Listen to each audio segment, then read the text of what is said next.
helicopters. Hi guys, good day and welcome back to the channel. It's your favorite girls and we are back again with another video. So guys, today we are back with another one from the SAS. We've seen a couple of videos. Yes, exactly. And this one says 5 of the craziest SAS operations. I'm actually curious. I can't wait to get into it. So let's just dive right into the video. The British Special Air Service, or SAS, are an icon of awe and wonder in popular culture. Widely regarded as the best special forces outfit on Earth, tales of their antics enthrall all, both for the breadth of their bravery and the sheer absurdity of the odds that they overcome time and time again. Now today we're going to dive headfirst into 4 such crazy occasions, from high-stakes shootouts in central London to battles against militias deep in the African jungle to fights against nature herself. And through it, we're going to see for ourselves just how the SAS earned its most idolized place in the public consciousness. So let's get started. Side project, okay. Operation what? Nimrod. Okay. If we are to discuss crazy SAS operations, there can be no better place to start than the one that revealed them to the world and etched the stereotypical image of the SAS trooper as an MP5-wielding, gas-mask-wearing, black-clad unit of a man into the public consciousness, and that's Operation Nimrod, better known as the Iranian Embassy Siege. The events that led to the siege began on April the 30th, when 6 armed men stormed the Iranian embassy in London, taking 26 people hostage. They were members of the Democratic Revolutionary Front for the Liberation of Arabistan, a militant group that fought for the independence of Cruzan, a province in Iran. The situation was as tense as it was volatile, with hostages including embassy staff, visitors, and a police officer. At first, the British government was restrained in its response. They had a firm policy of not risking escalation in such events, so long as none of them started shooting, the standoff would continue. The hostage takers, unaware that the government's merciful graces were the only thing keeping them alive, then made a fatal miscalculation on the 6th day of the standoff. They killed Abbas Lavasani, the embassy's chief press officer, and threw his body through the window as a warning to the British government. The SAS were unmuzzled, tried to go and get stuck in. The operation began with a carefully orchestrated symphony of chaos. As the sun began to wane, the SAS troopers, shrouded in their signature black gear, emerged like phantoms from the rooftop. The embassy, a building that had stood as a diplomatic haven, was about to become a battleground. With precision that comes only from brutal and relentless training and an unwavering resolve, the SAS initiated their assault. One team abseiled down the building's facade using bombs and a sledgehammer. Simultaneously, another team blew up skylights on the roof and dropped in, ensuring the hostage takers soon found themselves surrounded by explosions on all angles and totally overwhelmed by chaos. Through the basement, 2 more teams entered at that same moment, to act as a little surprise for any hostage takers who thought the lack of explosions in that direction signaled a path to freedom. The penetrating teams seized the initiative and advanced without hesitation, floor by floor, room by room, hunting for the hostage takers. And when they found them, they poured tear gas and smoke grenades into the room before they even had time to process that they were under fire. This approach was a clever one. Having already killed Lavasani, the troopers were working under the assumption that the second the hostage takers knew they were under fire, they would turn their guns on their hostages, and this overwhelming strategy was intended to render them incapable of doing so. In one particularly dramatic incident, a hostage taker found himself with an overwhelming urge to meet back up with his fallen mate sooner rather than later, and so he appeared carrying a hand grenade, loudly announcing his plans to pull the pin and take everyone in the room to the grave with him. He'd probably seen too many movies, however, because his monologue was not met with a monologue in response by the troopers. Instead, one of them simply pivoted on the spot, pushed him down a staircase to get him away from the hostages, before 3 further troopers emptied their magazines into him. Ultimately, 5 of the 6 hostage takers were killed in the embassy, with the final one opting to hide among the hostages and try to sneak his way to freedom. Unfortunately for him, his plan came undone, courtesy of the many wrinkles on the brains of the SAS planners, who had everybody pulled from the embassy, handcuffed and held in the back garden until all of the hostage takers, alive or dead, could be accounted for. Naturally, the genuine hostages were quite keen to foil his little scheme, and so he was immediately fingered and thrown in the back of a police van. All in all, The operation was a huge success. 23 of the 26 hostages were recovered alive and well, having suffered injuries no greater than ringing ears, courtesy of the flashbangs, and itchy eyes, courtesy of the tear gas. One man, Ahmad Dadgar, was an embassy staffer who was shot 6 times by hostage takers but incredibly survived his injuries. And tragically, one man, an embassy staffer named Ali Akbar Samadezdar, was killed. Given the odds, however, everyone was thrilled with this result. It's undoubtedly tragic, but it's also a very good outcome. This was a very scary and tragic one. There's an advert, so let me just skip it. So let's stay with the theme of hostage rescues for this section and have a look at Operation Barras, a hostage rescue mission the SAS executed in Sierra Leone in the year 2000. The hostages in question were 5 British soldiers of the Royal Irish Regiment and their Sierra Leonean liaison officer who had been ambushed on the 25th of August and taken hostage by the West Side Boys, a local militia group most well known for their affinity for flip-flops, women's wigs, child soldiers, wanton torture, and being perpetually off their nut on all manner of substances. The British, led by Lieutenant Colonel Simon Fordham, had attempted negotiations. But on account of all the substances and the West Side Boys' tangible grip on reality that stemmed therefrom, these didn't go anywhere. So, with no peaceful option anywhere on the horizon, the British government authorised an SAS assault. It began with the deployment of reconnaissance teams who snuck up to the West Side Boys' stronghold and began taking note of what they saw, creating a perfect map of the area that noted every defensive position, every hut, every ditch, every tree line, truly everything, so that the troopers knew exactly what they'd be walking into and as such could create the perfect plan to get in, get it done, and get out with minimum casualties. With that done, it was go time. And in the early hours of the 10th of September, a squadron made up of RAF Lynx and Chinook helicopters, all bristling with guns and stuffed to capacity with troopers, took off from the British base in the town of Hastings and began making the 15-minute flight to the West Side Boys' stronghold. But rather than storming straight in, they held downstream for a time in order to give the reconnaissance teams time to move into effective ambush positions before the whir of their blades and the drone of their turbines announced their presence. And then, when those teams radioed in to say that they were set up and staring at the West Side Boys down their scopes, the pilots collectively jammed their flight sticks into the canopies and moved in. They flew fast, and they flew low, their fuselages barely clearing the canopy of trees below. This was for 2 reasons. Firstly, it helped keep them obscured on their approach, but secondly, and more importantly, it meant that when they penetrated the perimeter of the stronghold, the mighty downdraft their blades generated was directed straight down onto the roofs of the shacks below, blowing them clean off, including the one where the captives were being held. Then, with the route to the hostages secured, the Chinooks began circling the stronghold and emptied their M134 miniguns and L7 GPMGs into anything that moved, and the Lynxes fanned out and used their missile pods to quickly reduce the many heavy weapons that lay around the area to scrap. The West Side Boys, who survived the initial onslaught, found it all rather egregious, so a few of them quickly moved to deny the attackers their prize by killing the hostages, but the second they started towards the hut holding them, AKs in hand, they fell to the ground dead, dropped by the reconnaissance team who had been keeping their scopes trained on them in case of this very eventuality. Then, with their machine guns now empty, the Chinooks hit the ground and deployed their troopers. A surprising number of West Side Boys were still alive and kicking, and so a fierce firefight erupted.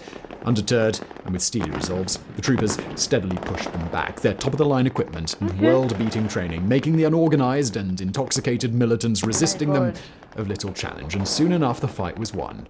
And what a victory it was, as not only were all 6 hostages rescued, battered and bruised, but very much still alive, but also all of the surviving West Side Boys, including their leader Fidei Kali, were captured and taken into custody, destroying the once feared militant group in an instant. Tragically, however, the victory, although overwhelming, was somewhat pyrrhic, as Trooper Bradley Tinian was struck by a stray round during the firefight and did not survive his injuries, making him the only British death of the operation. Most people use ChatGPT the wrong way. Here's how the smart ones get ahead. Disappear for 1 month to become the most dangerous.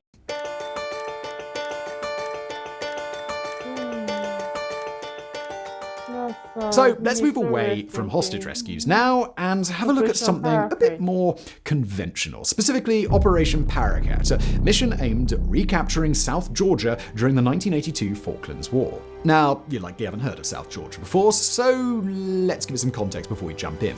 South Georgia is an isolated lump of rock in the middle of the South Atlantic Ocean, and one that is sufficiently barren that it makes the Falkland Islands look positively bustling and cosmopolitan by comparison. With a population of no more than 20 on a good day, it has more penguins than it does people, and it sits just shy of 2,000 miles from the nearest major landmass. It was taken by the Argentinians on the 19th of March 1982, and despite being strategically useless and all but abandoned, then British Prime Minister Margaret Thatcher wasn't having any of it. She decided a good shoeing was in order, and thus she dispatched the SAS and others to see said shoeing administered. The SAS's first task was one of pure reconnaissance. They were to get onto the island, have a look about, and make extensive notes on what they saw to aid a later assault. But even by their extreme standards, the task was a most arduous one. At that time of year on South Georgia, the temperature dipped between a high of -3 and a low of -9. And thanks to its remote position in the world, the strong winds of the Atlantic blew up undeterred at speeds of up to 100 miles an hour consistently in its worst spots, which, with the wind chill, brought the effective temperature down to as low as -35 Celsius. Undeterred by something as trivial as lethally cold temperatures, however, the SAS made their preparations to land on the island, and soon enough, Mountain Troop D Squadron was inserted onto Fortuna Glacier by helicopter. They had chosen this spot specifically because of its remote nature, reasoning that it was sufficiently far from enemy positions that they would evade detection during insertion, but they quickly encountered a bit of a big problem. Even by the known standards of the island, the weather was simply horrendous. The island was in the midst of a huge storm, and with it came even colder, even windier, and even more lethal conditions than normal. They persevered, however, even after this absurd wind took their tents far off into the distance, never to be seen again, successfully navigating deep crevasses they could barely see for the thickness of the rain, and surfaces made lethally slippery by moisture. But, as hard as they were only human, and quickly realized Mother Nature had no intention of letting them make it to their objective alive, and so after 15 hours of trying to navigate and survive, they called for an evac. But then came another problem. 3 Wessex helicopters had been dispatched to pick them up, 2 of which crashed in the whiteout conditions that had taken hold of the island.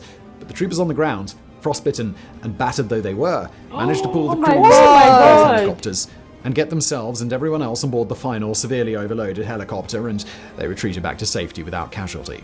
Despite this setback, the SAS eventually managed to successfully get its troopers on the island and completed their reconnaissance mission despite nature's best efforts. And then, when the time came to fight for the island, it actually proved quite the underwhelming affair in comparison. The SAS, along with some colleagues from the SBS, the SAS's naval equivalent, and some Royal Marines, formed an ad hoc unit of 79 men and made for the main Argentinian garrison, which surrendered after 15 minutes without firing a shot after 2 Royal Naval frigates, Antrim and Plymouth, fired a little demonstration barrage right on their doorstep to, well, encourage them to give it up as a bad job. This was followed by the Argentinian secondary garrison on the other side of the island the next day, bringing the islands back under British control. While certainly a bit less action-y than Operation Nimrod and Barras, Operation Paraquet was certainly no less crazy.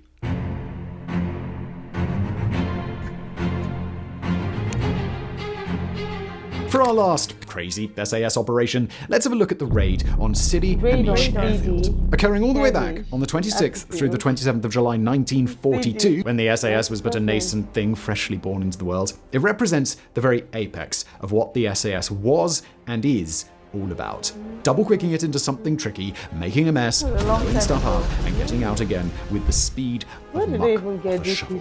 The operation was simple and same. It was to be a bold strike right at the heart of the Axis's aerial capabilities. The SAS, transported by the long-range desert group, would embark on a multi-hundred-mile-long arduous trek through the desert, right through the very terrain that the Axis forces.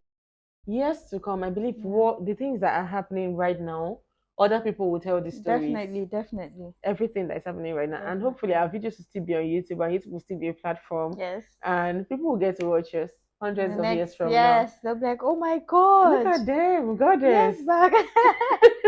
They're all gone. Exactly. So documenting is just it's beautiful. actually Keep a really memories. beautiful thing to do. Memory sake. Forces believed no soldier would ever be foolish enough to try and traverse, catch them with their pants down as a result at the titular airfield, which sat at the northwesternmost corner of Egypt, destroy the aircraft that they could get their hands on as the gunmen ran around, flustered, unable to muster a response, and then, by the time they got their act together and the shooting started to get serious, get out of there and escape back over the desert. For this, they would be led by none other than Major David Sterling, the legendary founder of the SAS, who by that point had already earned himself something of a reputation amongst Axis forces, who dubbed him the Phantom Major. Initially, all went well. They'd crossed the desert without incident, or as little incident as one can reasonably expect in such terrain, and having the shimmering silhouette of the airfield in the distance, Sterling ordered his men to scatter and hide out of view of approaching aircraft, with the attack slated to commence once darkness fell over the desert. And sure enough, that's exactly what Sterling did. And so, when the edge of the sun dipped beneath the horizon, Sterling signaled to all of his men to emerge from cover and gather around him, and they all went over the plan one last time. That plan was a simple one. The 18 jeeps he had at his disposal, each of which was brimming with multiple Vickers K machine guns and manned by the handiest of lads, would attack en masse in a great V formation, with orders to break off and cause chaos independently once they penetrated the airfield's perimeter. Almost immediately, however, Sterling found himself sporting a pair of brown underpants, because as soon as his convoy was underway, the airfield lit up like a Christmas tree. Fearing that they'd been rumbled, Sterling ordered the convoy halted so that he could assess the situation, at which point he was able to deduce that, luckily for him, it was just a solitary Luftwaffe bomber coming in to land. Having figured this out, he ordered his lads to keep their heads down, and they would continue the attack once the airfield descended back into darkness. That time came soon enough, and so Sterling shot a single green flare into the sky to signal to his boys that they were back on, and soon, after one last sprint through the sand, all hell broke loose. They broke through the perimeter fence with ease, at which point the jeeps broke off and started unloading at everything important they could find. The jeeps, each touting at least 4 machine guns and having an ample amount of explosives that could be chucked overboard, were reducing planes to scrap in mere seconds. Even the drivers got some lucky shots off because Sterling, in his infinite wisdom, had noticed that it only took one hand to steer a jeep, so he'd fitted all of his with handy little contraptions that let his drivers get off some shots with their spare hand. Eventually, the troopers spent all their ammunition, and it was time to scarper. And so, with Sterling launching another flare into the air to mark the raid's end, the jeeps all turned and made for the hole in the fence that they'd made only minutes earlier. They made for a very smooth and brisk exit, one that was delayed only by the actions of one Captain Paddy Main, for you see, he had a spare bomb left, and the thought of wasting perfectly good explosives troubled him dearly, so he quickly pulled his jeep over to throw it into the cockpit of a surviving HE-111 for good measure, and then made for the exit with the rest of his lads as it blew up behind him. And he probably didn't look at it, because he's extremely cool. All in all, the raid was a roaring success. Sterling and his boys had destroyed 37 enemy aircraft in a matter of minutes, although tragically, 2 of these brave souls, acting Second Lieutenant Andre Zimheld and Lance Bombardier John Robson, didn't make it home and were lost to enemy fire. Ooh, okay, I think that's it about this particular video. We are watching this now and it looks like something really simple, like something, but this must have been crazy at when it happened, because a lot of things happen. Imagine somebody even lost his life. One of the SAS operators, he called his name, I can't really remember. And it's just really, for me, anyone in the military would always be respected, because imagine putting your life in the line, knowing quite well that this field that I'm choosing is 50-50. Yes, anything can happen. Because as much as you're going to fight the enemy is also somebody else's family. And they're also coming to come and fight you, and they want to kill you and they want to leave. So it's just really crazy. And these operations are really, really like crazy, because I can imagine purposely bombing a place and knowing that, see, my life is at risk, but I'm doing this because I want to go and rescue somebody. Save. Exactly. It's just really beautiful. What do you think? I just love how selfless people can be, especially people, the military. Yes, they are so selfless. They always see others first before themselves. Like, people matter first before themselves. Imagine knowing that you could just die trying to save someone else that you've never seen, you do not know. It's just really, really, really beautiful. And what they do, what they've done is just really beautiful. Oh yeah, that's it about this particular one. For me, it was actually more crazy than shocking, because I don't know. All these are really, really like crazy operations. Honestly, they are. So yeah, thank you all so much for watching it with us. What do you think? Please do leave your comments below. Would love to read from you. And also please do to give us a big thumbs up if you enjoyed our reaction. Share this video with your friends and loved ones so you can support the channel. You can also support the channel by joining the channel membership. It's in the description box below. Buying us a coffee and joining our Patreon. Any of this would be highly appreciated. Thank you so much. God bless you. Stay safe out there and we'll see you all in our next video. Bye.